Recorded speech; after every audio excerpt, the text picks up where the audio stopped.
لو أنزلنا هذا القرآن على جبل لو أنزلنا هذا القرآن على جبل لو أنزلنا هذا القرآن على جبل لو أنزلنا هذا القرآن على جبل لرأيته خاشعا متصدعا من خشية الله وتلك الأمثال نضربها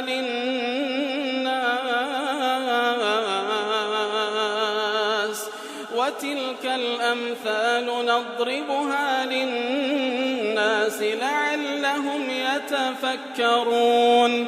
الحمد لله والصلاة والسلام على رسول الله وعلى آله وصحبه ومن والاه. السلام عليكم ورحمة الله. برزان خوش حالم لواني 435 لوانكاين تفسير القرآن بيروز بيم وخزمتان ومن بس رزامندي خواهي قوري وهيوادان اوي عزيز سودي لور بقرن. برزان هلا خزمت آتي جمال شاش لسورة المائدة كخواهي قوري باز لأحكامي دسنويش وهلوها غسل تيمم دكا إتر وكذا فرمي أيها الذين آمنوا إكونوا بروادارا إذا قمتم إلى الصلاة كاتكويستان نويج بكن أجر بيوست بدس نويج نوكرنا وهبو ياخذ هدس نويج نبو بيوست دس نويج بشوي بوشيوية فاغسلوا وجوهكم تمتاود دشوي بوشيوي كباس ماكر وأيديكم إلى المرافق ودستكان حتى آنشتشي لقلداي وامسحوا برؤوسكم وتمسحي سرتام كان وكو قتمان لأخير شل كوت عيواني رابردو مسحي سر بيان صلى الله عليه وسلم بهردو دستي مباركي لسرتاي سري لبيشوي سري دست بكري حتى كوتاي يكيو باشان هنايتيوا او ذا بوشيوي مسحي سر لا وارد بيان صلى الله عليه وسلم اجر لسر امامش بوبيتن بيشوي سري ترك او ذا لسر امامش تواوي كردي وكو ابن القيم رحمه الله عليه بدرتن وديار بيت قالواش كاتك هذا فرمي مسحي سر بكان وكو زانان دفرمون اجر كسيك سري بشوى لزياتي مسح أو إيشة تواو النية كواتا واجبك لسلاناك بيوستا مسحي بكا مسح لقر غسلي جدايا بيوستا تنها مسحي سري بكاتن أو واجبي دس نوجه أو زال لزمني مسحي سري شتيش كهوكو قتمان لقل دو متساو كخواي قرد فريميتن دو متساو بشو بيوستا مضمضو استنشاق أو لدود وردي وهروا أو لكبود وردي لقل مسحي سريش بيان صلى الله عليه وسلم دو جوية كانش مسح كرديا وكله حديثك وإمام الترمذي روات كر أبي أمامي باهلي دجرت خوالد الرازيبي تفرم صلى الله عليه وسلم تسنويجي ششت فغسل وجهه ثلاثا سيزاران دو متساوي شش ويديه ثلاثا سيزاران هدو دستي شش ومسح برأسه وهو مسح سريكر وقال الأذنان من الرأس كواتا دو جيكانشي مسح كر ظاهر وباطن وكذا فرمي كواتا لا يدري ولا يناوي بدو بنزي مبارك يبيغمبري صلى الله عليه وسلم كواتا بيستا مش او هابكين لقل مسحي سر كمسحت كر او ذا بيستا دو جيكانش مسح بكي بو بنزانا بابرين لا يدري وبو بنزانا شهادش لا يناوي بابرين جيكان مسح بكي أو زوكو الباني رحمة الله عليه لسلسلة حديث صح هذا فرمي وقد صح الحديث أو حديثك صحيحة فهو يدل على مسألتين من مسائل الفقه دو مسألة إذا مسائل الفقه كوا اختلاف علماء لسائر المسألة يكم أن مسح الأذنين هل هو فرض أم سنة مسح دوجو كان فرض عن سنة ضل ذهب إلى الأول الحنابلة علماء حنابلة ضلين فرض أقدار وحجتهم هذا الحديث بل قشان أو حديثية فإنه صريح في إلحاقهما بالرأس لبالو في أنصافهم لحديث كذا ذا فرمي الأذنان من الرأس دوجي كان لضمني سرك وتبيس لقل سر مسح بكري وما ذلك إلا لبيان أن حكمهما في المسح كحكم الرأس فيه كواتا حكم مسح كرن دوجي كان وكو حكم مسح سر كوا واجبة وذهب الجمهور أن مسحهما سنة فقط برام جمهور علماء كواتا بس إمام أحمد رحمتي خايلة بدا فرمي فرزة بلام جمهور علماء ضلن نخير مسح دوجويا كان سنة ولم نجد لهم حجة يجوز التمسك بها في مخالفة هذا الحديث بلام الباين رحمة خايلة بدلين راست جمهور دلين سنة بلام هیچ بەڵگەیەکیان لەبەردەست نییە کە دەڵێن سونەتە تەنها ئەوەیە کەوا بەسەراحە دەڵێن ئەو حەدیثە ئیشکالێک لە سەنەدەکەی هەیە ئەلبانیش ڕەحمەتی خوای لێبی وەکو محەدیثێک دەفەرمی هیچ ئیشکال لە سەنەدەکەی نییە و حەدیثێکی صەحیحە کەواتە مادام پێغەمبەر صلی الله علیه و سلم دەفەرمی الأذنان من الرأس دوو جێیەکان لە زەمنی سەردایە کەواتە حکمی سەرە ئەویش دەبی مەسح بکرێتن بەو شێوەیە وەکو باسمان کرد. مەسئلەی دووەمیش هل يكفي في مسح الأذنين ماء الرأس أم لابد لذلك من جديد؟ مسألة شدي كش كبابنوك قوت ما خلاف لبينه فرض عن سنة إمام محمد فن فرض البانيش داره بالجيوب قوة أبو حديثة باشان خلاف أنا سروي كاتك ومسح سردك هربو أو بو تراتيل دسته عيني دوجي كش بس حدكي يعني سان دستردكي أجل بوي دوجي كمسح بكي أوش مسألة خلافية. ذهب إلى الأول الأئمة الثلاثة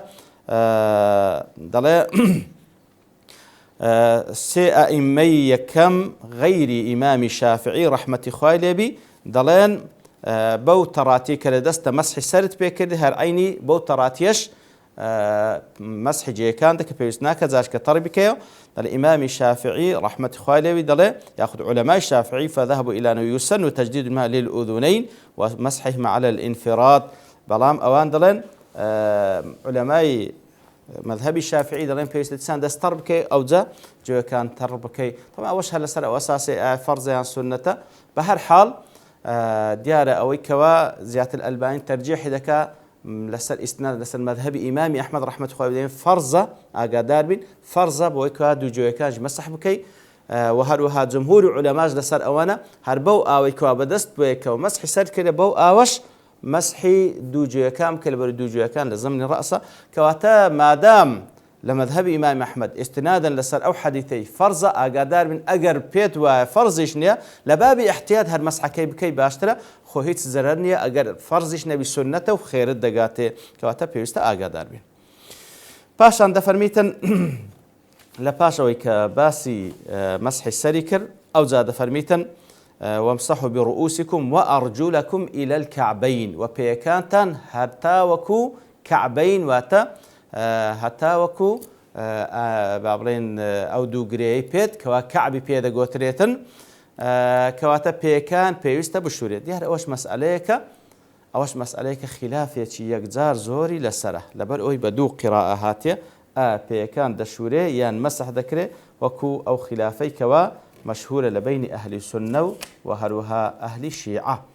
ديار خلافك اللتشي والسري هلدا لويوة كوا وأرجلكم إلى الكعبين فقرأه بالنصب نافع وابن عامر وحفص والكسائي ويعقوب أو تن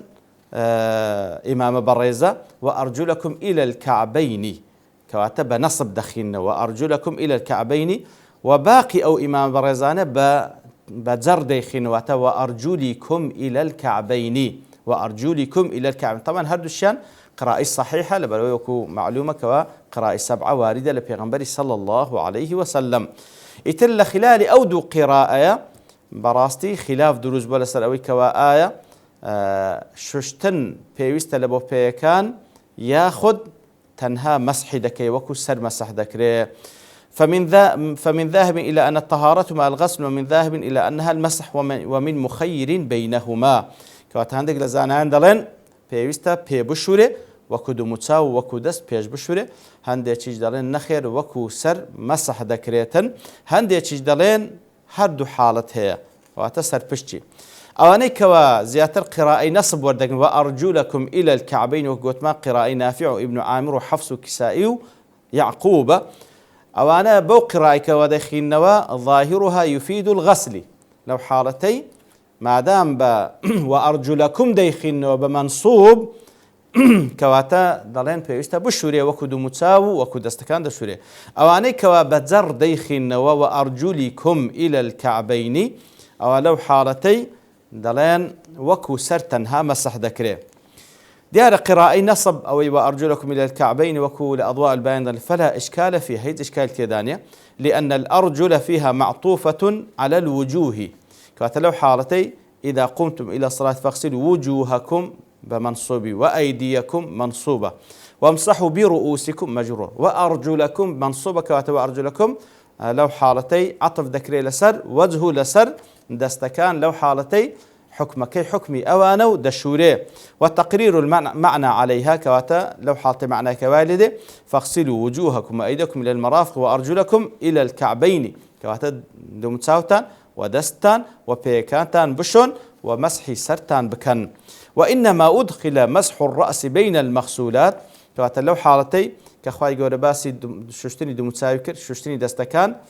أو جا مسح سر أو جا ششتني بيكان دفرميك ومسح سر لنيواني أنداها محافظة على الترتيب تاوكو تيمام بقين كوا الترتيب كي بوشيوية كواتا دمتساو دشوي دستكان دشوي مسح سردك أو جا بيكان دشوي لأن الرأس يمسح بين المغسولات لبين أوانيك دشوري وكو دمتساو وكو دس وكو بي مسح السرد كريتن لويج لوني وانا باسكرال بيستبعوا الترتيب بالروا لويج أخذ جماعة من العلماء وجوب الترتيب في أعضاء الوضوء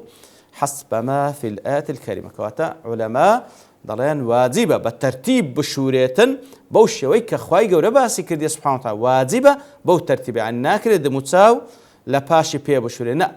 يكم زان بيستا دمتساو دو دستكان حتى آنيشك مسحي سر أو زا بيشوشتنكا لتفسير سعدي الترتيب مخصوص بالأعضاء الأربع المسميات في هذه الآية كواتا ترتيب لبين أو تسار عضوة بيستا وكوب الترتيب آياتكي هاتي دمتساو دستكان مسحي سر أو زا بيكان بشوري وأما الترتيب بين المضمضة والاستنشاق والوجه برام ترتيب لبيني أو لدوردان أو لكفوردان ودمتساو شوشتان أو بين اليمنى واليسرى من اليدين والرجلين ولا بين أويك دستي راس لبيش دستي تسبي وأخذ بي راس لبيش بي تسبي فإن ذلك غير واجبني بلكو مستحبة تقديم المضمضة والاستنشاق على غسل الوجه كاتا مستحبة أو لدوردان أو لكفوردان بيش دمتساو شوشتن بيتن وهروها دستي راس لبيش دست تسبي وبي راس لبيش بيتسبي وتقديم مسح الرأس على مسح الأذنين وهروها مسح سردكي أو جا جو كان المسح دك أوان سنة بلام لبين صار عضوكي دمتساو دستو مسح سرو بيك ششتني بيكان أو ترتيبه واجبة أو كان ديك سنة وأما على قراءة الجر كاتك وأرجلكم إلى الكعبين أهل السنة تجوابي أو قراءة الدنوة باشا أقر بمجروري بخندريته لو حالتي دنين معطوفة لسر وامسحوا برؤوسكم وأرجلكم لو حالتي واتمسحي سرد بكو مسحي بيكانش بكو كو جواب دنوة دل إجمال اشتري وهو أنها يفهم منها الاكتفاء بمسح الرجلين في الوضوء عن الغسل كالرأس لو حالتي دل بمجملي هاتيا أقر بوشي وتمشابكن واتا بيكانش مسح دكري وكو كوا سر مسح ذكره وهو خلاف الواقع للأحاديث الصحيحة الصريحة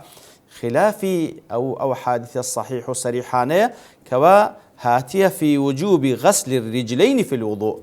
كوا تندين أحاديث صحيح من هي زور بصريحي أو يتدا وكو باس كردن ووكو فعل بيغمبر صلى الله عليه وسلم كوا بيكانشي ششتيا نوغ مسحي كرديا أوجد ليعلم أولا أن القراءتين إذا ظهر التعارض ما في آية واحدة لها حكم الآيتين تلاقي دو قراءة لآياتك هات كوا ظاهرا تعارض لنيوانيان داهبو أو لو حالتي وكو دو آيات وكو ظاهرا تعارض لبينان هبي وكو لدين علماء دلي أوشتا معروفة وإذا علمت ذلك فاعلم أجر زانيد كوات لو حالتي بزانة إن قراءة وأرجلكم بالنصب صريح في وجوب غسل الرجلين في الوضوء كواتا بقراءة منصوب وأرجلكم أو زور بالصريح ما كي ديارك وبيكان بشوري فهي تفهم أن قراءة الخفض إنما هي لمجاورة المخفوض أدي باشا كو قراءة مجرور كوا وأرجلكم لو بأرجلكم هاتيه ولقالوش لسنة بيان صلى الله عليه وسلم أو كوا بيستا بشوري دليل لوية بمجروري هاتيه لبر أوي لمجاورة المخفوض لبر لتنيش تشتيك هاتك بخوي مجرورة وامسحوا برؤوسكم أو لتنيش توي هاتك واتل حق جيرانتي أوي كأويش لقل خوي مجرور دكاتا وكدرة والعرب تخفض الكلمة لمجاورة المخفوض معنى إرابها النصب أو رفع دي لازمان عربي أو شتا واردة كوا كاتك شتيك لتنيش تيش كهاتي أو بيش خوي مجرورة أو تنشتشي بحق جيرانتي وي أيش مجرور ده مع العلم بخوي حق واب منصوبيا مرفوع بدين ليرش أو آتا أو ها ليك ددريتو والله أعلم. ابن زرير الطبري رحمتي خوالي ولا تفسير كيدله جمعا بين قراءي نصب وجر بويكوا نصبك لبو بيشوشتنا جرك أجر ظاهرا ليش بدينوا بويكوا مسح ذكريتا كواتا يعني الدلك باليد أو غيرها كواتا دليتا جمع لبين أودو قراءي أو كاتك ومنصوبك دلي غسل بكن بمعنى غسل كردن ده مجرورك دل بمعنى دست لينا وتلقى شوشتني دل شيبك دستي بيدا بينا أوشيان هردو قراءة دقريتوا والظاهر أن حكمة هذا في الرجلين دون غيرهما إلى برتسي لدو بيكان بهردو قراءة هاتية إلى بروي إن الرجلين هما أقرب أعضاء الإنسان إلى ملابسة الأقذار لمباشرتهما الأرض فناسب ذلك أن يجمع لهما بين الغسل بالماء والمسح أي الدلك باليد ليكون ذلك أبلغ في التنظيف كواتا دلين لبروي چونکە پێیەکان زیاتر بابن ئەویان لەسەر زەویە و لەسەری دەڕۆی ئەویان زیاتر معڕەزەکەوە پیس ببیتن لێ بە هۆرد و قراءەتاتیواتە تەکید دەسەرکێتەوە هەم بیشۆی هەم دەستیش پێدابین تەمە شۆشتنی دموچا و دەست شەر دەست پێدا دەینی بەڵام ئەویان کە بەو دوو قراءەت تەکید لەسەر دەلکەکەی دەکاتەوە واتە دەست پێداهینانەکە لەگەڵ ئەوەی کەوا دەیشۆی والله أعلم کەواتە بەو شێوەش لێک درایتەوە و دیارە چەندین ئەحادیث صحیح لەسەر شوشتنی پێ هاتیە کە ئینشاء الله تعالی لەوانەی داهاتوو دەینەوە خزمەت ئەو بابەتە و زیاتر قسەی لەسەر دەکەین وصلى الله وسلم على نبينا محمد وعلى آله وصحبه أجمعين وآخر دعوانا أن الحمد لله رب العالمين. لو أنزلنا هذا القرآن على جبل لرأيته خاشعا متصدعا من خشية الله وتلك الأمثال